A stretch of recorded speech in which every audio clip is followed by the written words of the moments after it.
আজকে আমরা যাচ্ছি এখন ঘুরতে। কোথায়? সাটুরিয়া জমিদার বাড়ি। এই দেখ সবাই মিলে বের হচ্ছে। যেহেতু ঈদের পরের দিন, রাস্তাঘাট কিন্তু বেশ ফাঁকা।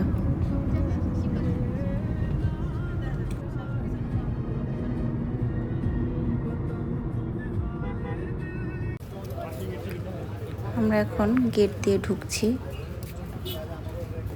এখানে কিন্তু আমরা টিকিট কেটে ঢুকেছি। এখানে সবার টিকিটের মূল্য ছিল 30 টাকা। শুধু সাফওয়ান একটা টাকা কোনো ছিল না, মানে ফ্রি। যেহেতু ছোট বাচ্চা, 10 বছরের নিচের বাচ্চাদের আসলে টিকিট লাগে না।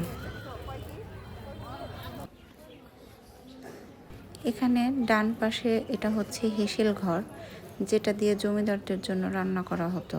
আর বাঁ পাশের যে বিল্ডিং পুরনো, এখানে হচ্ছে ওদের কর্মচারী যারা ছিল তারা থাকতো।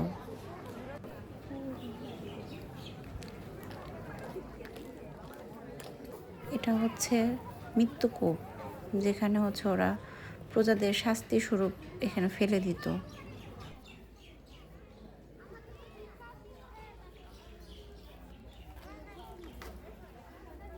এটা হচ্ছে ওদের অন্দরমহলের পুকুর পাড়, যেখানে জমিদার স্ত্রীরা গোসল করত।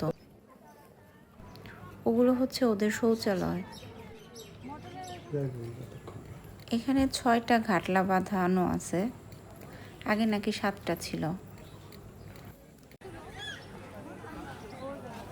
আমাদের পুকুর ঘাট দেখা শেষ, আমরা এখন ভিতরে যাচ্ছি। এটা হচ্ছে রান্নাঘরের ধোঁয়া বের হওয়ার জন্য পাইপ লাগানো ছিল। এগুলো হচ্ছে ওদের সিন্দুক।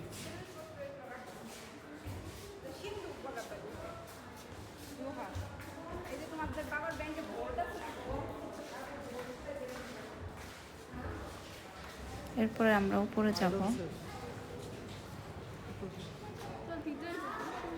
দোতলায় ওদের একটা আয়না ঘর আছে। আমরা বের হয়ে এসেছি, ওখানে আসলে ক্যামেরা এলাও ছিল না, দুঃখিত আয়না ঘরটা দেখাতে না পারার জন্য।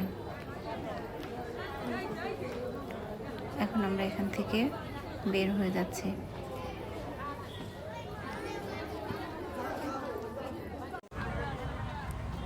এই যে এখন আমরা খাচ্ছি হচ্ছে ঝালমুড়ি।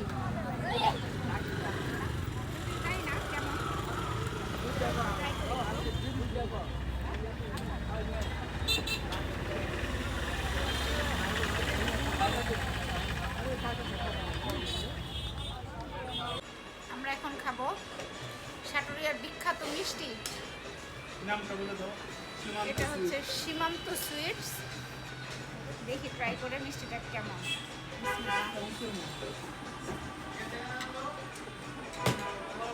গরম গরম কেমন? তখন কেমন?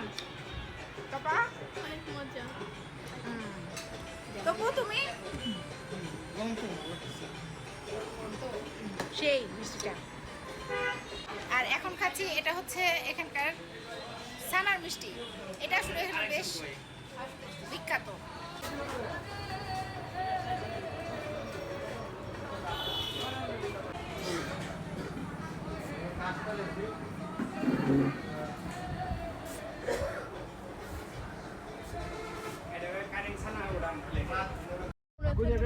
এখন যাচ্ছি আমরা পাকুটিয়া জমিদার বাড়ি।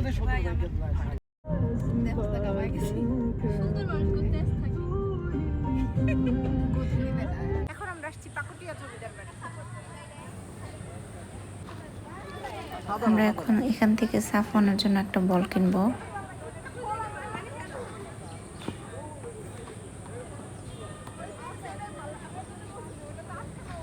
এটা অনেক পুরনো। এটাকে আসলে এখনো মানে বাংলাদেশ প্রত্নতাত্ত্বিক বিভাগ এটাকে আসলে ওইভাবে স্বীকৃতি দেয়নি। এর জন্য সাটুরিয়া জমিদার বাড়ির মতো এটা আসলে রিপেয়ার করা হয়নি। বেসিক্যালি আমার কাছে এটাই বেশি ভালো লাগছে। এটা একদম প্রাকৃতিক, অনেক সুন্দর একটা পরিবেশ। আগে কীরকম ছিল সেই রকমটাই রয়ে গেছে। ওই যে একটা মহিলার মূর্তি দেখা যাচ্ছে।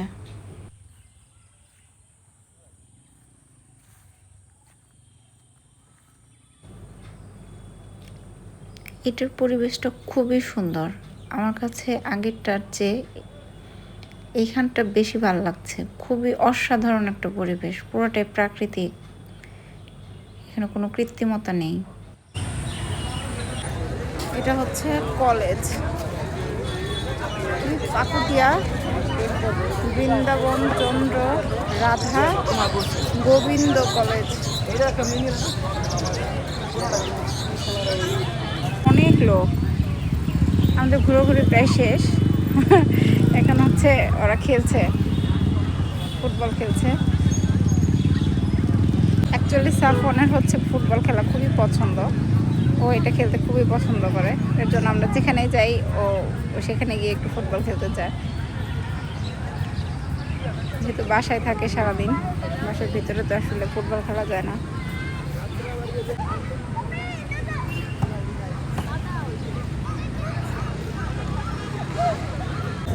এখন মাঠে বসে বাদাম খাবো, সবাই সবাই বাদাম খাচ্ছে।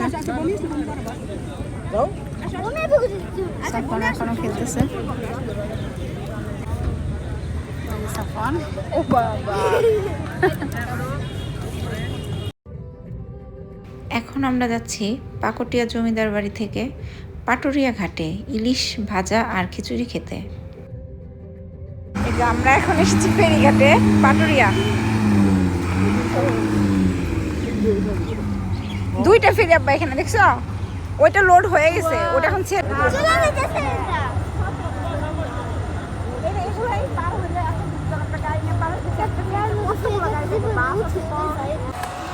আমরা এখন আসছি এই যে পাটুরিয়া ঘাটে ইলিশ খিচুড়ি খেতে।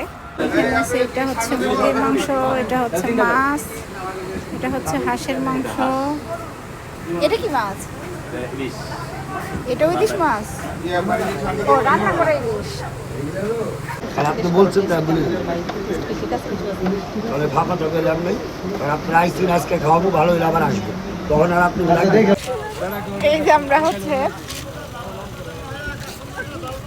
পাটুরিয়া ঘাট থেকে ফিরে আবার এখন আসছি আরিচা ঘাটে। ওখানে আসলে ইলিশ মাছ ছিল না, কি নাম গো? এখন এখানে একটা হোটেলের খবর পেলাম যে এখানে নাকি ইলিশ মাছ পাওয়া যায়। নাই, বন্ধ। এত খুশি আমরা সব জায়গা ঘুরে ফিরে লাস্টে কোথায় আসছি বলবো না, খেতে আসছি, কোথাও কিছু পাই নাই। সবার মুড খুবই খারাপ। আমরা গিয়েছিলাম অ্যাকচুয়ালি পদ্মায়, কিন্তু ওখানে কিছু পাই নাই। খাচ্ছি সবাই হচ্ছে মোরগ পোলাও। আমাদের ঘোরাঘুরি আজকের মতো এখানেই শেষ। আল্লাহ হাফেজ।